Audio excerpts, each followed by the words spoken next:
Assalamualaikum warahmatullahi wabarakatuh. Halo semuanya, kami dari kelompok 11 akan menjelaskan mengenai diagnostik kesulitan belajar dan pembelajaran remedial. Kami beranggotakan 3 orang, yaitu Anggia Dwi Ningtyas dengan NIM 2103386, Anissa Hanifah dengan NIM 2102371, dan Trinanda Sufikresani dengan NIM 2102214. Baiklah, kita langsung mulai ke penjelasannya. Kesulitan belajar merupakan suatu kondisi dalam proses belajar mengajar yang ditandai dengan adanya hambatan-hambatan tertentu untuk mencapai hasil belajar yang optimal. Dapat dikatakan bahwa siswa yang mengalami kesulitan belajar akan mengalami hambatan dalam proses mencapai hasil belajarnya, sehingga prestasi yang dicapainya berada di bawah yang semestinya. Terdapat beberapa permasalahan belajar. Yang pertama ada learning disabilities atau ketidakmampuan belajar. Mengacu kepada gejala di mana anak tidak mampu belajar atau menghindari belajar sehingga hasil belajar yang dicapai berada di bawah potensi intelektualnya. Yang kedua ada learning disorder atau kekacauan belajar. Keadaan di mana proses belajar seseorang terganggu karena timbulnya respons yang bertentangan. Yang ketiga ada underachiever. Mengacu kepada anak-anak yang memiliki tingkat potensi intelektual yang tergolong di atas normal, tetapi prestasi belajarnya tergolong rendah. Yang keempat ada learning dysfunction, yaitu mengacu pada gejala di mana proses belajar tidak berfungsi dengan baik, meskipun sebenarnya anak tidak menunjukkan adanya abnormalitas mental, gangguan alat indera, atau gangguan psikologis. Yang terakhir ada slow learner atau lambat belajar, keadaan di mana anak lambat dalam proses belajarnya sehingga ia membutuhkan waktu yang relatif lama dibandingkan kelompok anak yang lain yang memiliki taraf potensi intelektual yang sama. Faktor penyebab kesulitan belajar. Ada faktor internal dan eksternal. Faktor internal yaitu faktor-faktor yang berasal dari diri siswa itu sendiri. Yang pertama ada kelemahan fisik, panca indera, syaraf, cacat karena sakit, dan sebagainya. Yang kedua ada kelemahan mental, faktor kecerdasan seperti inteligensi dan bakat yang dapat diketahui dengan tes psikologis. Yang ketiga ada gangguan-gangguan yang bersifat emosional. Yang keempat ada sikap kebiasaan yang salah dalam mempelajari materi pelajaran. Dan yang kelima, belum memiliki pengetahuan dan kecakapan besar. Lalu ada faktor eksternal. Faktor eksternal yaitu faktor yang berasal dari luar diri siswa itu sendiri.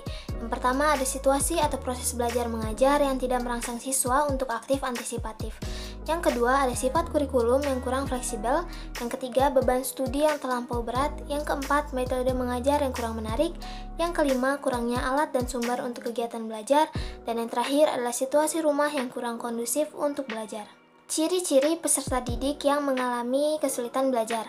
Yang pertama, menunjukkan hasil belajar yang rendah di bawah rata-rata nilai yang dicapai oleh kelompoknya atau di bawah potensi yang dimilikinya. Yang kedua adalah hasil yang dicapai tidak seimbang dengan usaha yang telah dilakukan. Yang ketiga, lambat dalam melakukan tugas-tugas kegiatan belajar, lalu menunjukkan sikap-sikap yang kurang wajar seperti acuh tak acuh, menentang, berpura-pura, dan sebagainya, lalu menunjukkan tingkah laku yang berkelainan seperti membolos, datang terlambat, tidak mengerjakan pekerjaan rumah, mengganggu di dalam atau di luar kelas, dan sebagainya. Dan terakhir adalah menunjukkan gejala emosional yang kurang wajar seperti pemurung, mudah tersinggung, pemarah, dan sebagainya. Pengertian diagnosis kesulitan belajar. Diagnosis kesulitan belajar merupakan proses menentukan masalah atas ketidakmampuan peserta didik dalam belajar dengan meneliti latar belakang penyebabnya dan atau dengan cara menganalisis gejala-gejala kesulitan atau hambatan belajar yang nampak. Tujuan diagnostik kesulitan belajar ini untuk mengidentifikasi kasus kesulitan belajar pada peserta didik, lalu menghimpun dan mempergunakan data atau informasi selengkap dan seobjektif mungkin sehingga memungkinkan untuk mengambil kesimpulan dan keputusan serta mencari alternatif kemungkinan pemecahannya. Baik, di sini saya akan melanjutkan pemaparan materi tentang strategi diagnostik. Yang pertama ada mendiagnosis kesulitan belajar yang dialami oleh siswa, yaitu dengan cara mengidentifikasi kasus dan melokalisasikan jenis dan sifat kesulitan belajar tersebut. Yang kedua ada estimasi atau prognosis tentang faktor-faktor penyebab kesulitan belajar yang dialami oleh siswa. Yang terakhir ada mengadakan terapi, yaitu menemukan berbagai kemungkinan yang dapat dipergunakan dalam rangka penyembuhan atau mengalami kesulitan belajar yang dialami oleh siswa tersebut. Selanjutnya ada pengertian remedial. Dalam Kamus Besar Bahasa Indonesia, remedial adalah hal yang berhubungan dengan perbaikan. Sedangkan pembelajaran remedial adalah pembelajaran ulang bagi siswa yang hasil belajarnya jelek. Pembelajaran remedial merupakan suatu bentuk pembelajaran yang bersifat mengobati, menyembuhkan, dan membetulkan pembelajaran yang membuatnya menjadi lebih baik dalam rangka mencapai tujuan pembelajaran yang maksimal. Sekian pemaparan yang dapat saya sampaikan. Terima kasih. Materi selanjutnya adalah tujuan pembelajaran remedial. Tujuan pembelajaran remedial secara umum sama dengan pembelajaran biasa, yaitu membantu siswa mencapai tujuan pembelajaran yang telah ditetapkan berdasarkan kurikulum yang berlaku. Sedangkan untuk tujuan pembelajaran remedial secara khusus adalah untuk membantu siswa yang belum menguasai materi pelajaran melalui kegiatan pembelajaran tambahan. Melalui pembelajaran remedial, siswa dibantu untuk memahami dan mengatasi kesulitan belajar yang dihadapinya dengan memperbaiki cara dan sikap belajarnya. Di samping itu, guru sendiri memperbaiki cara mengajarnya. Selanjutnya ada tujuan pembelajaran remedial lainnya. Yang pertama, agar siswa dapat memahami dirinya, khususnya prestasi belajarnya. Yang kedua, dapat memperbaiki atau mengubah cara belajar siswa ke arah yang lebih baik. Yang ketiga, dapat memilih materi dan fasilitas belajar secara tepat.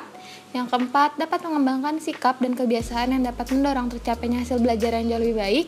Yang kelima, dapat melaksanakan tugas-tugas belajar yang diberikan kepadanya setelah ia mampu mengatasi hambatan-hambatan yang menjadi penyebab kesulitan belajarnya dan dapat mengembangkan sikap serta kebiasaan yang baru dalam belajar. Materi yang selanjutnya adalah strategi pembelajaran remedial. Yang pertama ada strategi kuratif. Tindakan pengajaran remedial bersifat kuratif jika dilakukan setelah program PBM atau proses belajar mengajar, terutama setelah selesai diselenggarakannya.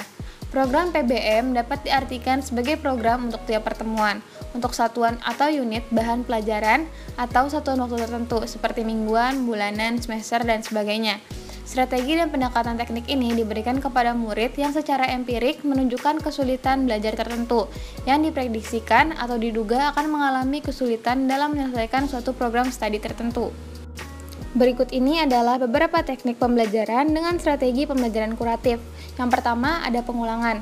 Berdasarkan diagnostiknya dibagi menjadi beberapa tingkatan. Yang pertama ada setiap akhir jam pertemuan. Yang kedua ada setiap akhir unit bahan pelajaran. Yang ketiga ada pada akhir setiap satuan program studi, seperti triwulan, semester, atau tahunan. Untuk teknik pengulangan, pelaksanaannya dapat dilakukan secara perorangan atau berkelompok. Untuk waktu dan cara pelaksanaannya juga ada beberapa kemungkinan. Yang pertama, diadakan pada jam pertemuan kelas biasa. Yang kedua, di luar jam pertemuan biasa. Yang ketiga, diadakan kelas remedial khusus bagi siswa-siswa tertentu yang mengalami kesulitan belajar. Dan yang keempat, diadakan pengulangan total. Teknik yang kedua yaitu pengayaan. Pengayaan ditujukan kepada siswa yang memiliki kelemahan ringan, bahkan secara akademik mungkin sangat kuat. Cara pelaksanaannya dengan berupa tugas atau soal pekerjaan rumah atau tugas soal untuk dikerjakan di kelas pada jam pelajaran itu juga. Teknik yang ketiga itu percepatan atau akselerasi. Teknik percepatan atau akselerasi dapat diberikan kepada kasus berbakat, tetapi menunjukkan kesulitan psikososial atau ego emosional dengan jalan mengadakan akselerasi atau promosi yang lebih tinggi kepada program PBM utama berikutnya.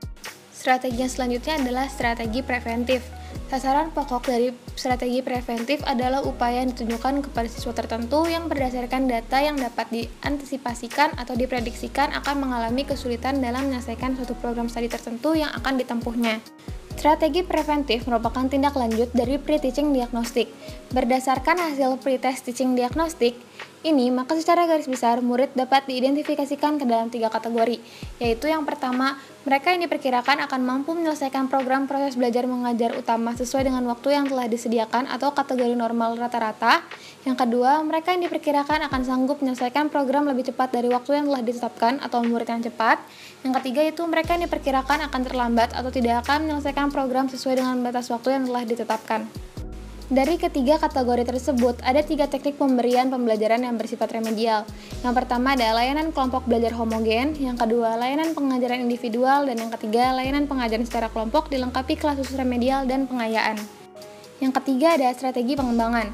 Strategi pengembangan merupakan tindak lanjut dari during teaching diagnostik dari upaya diagnosis yang dilakukan guru selama berlangsung program proses belajar mengajar. Sasaran pokok dari strategi pendekatan pengembangan ini adalah agar siswa dapat mengatasi hambatan-hambatan yang mungkin dialami selama melaksanakan kegiatan pembelajaran. Pada akhirnya, murid diharapkan akan dapat menyelesaikan program secara tuntas sesuai dengan kriteria keberhasilan yang ditetapkan. Pelaksanaan strategi pengembangan ini diperlukan adanya pengorganisasian program pembelajaran atau PBM yang sistematis, seperti sistem pembelajaran berprogram atau sistem modul. Dengan begitu, hal ini dapat dilakukan secara teratur. Sekian materi yang dapat disampaikan oleh kelompok 11. Semoga video ini dapat bermanfaat. Wassalamualaikum warahmatullahi wabarakatuh.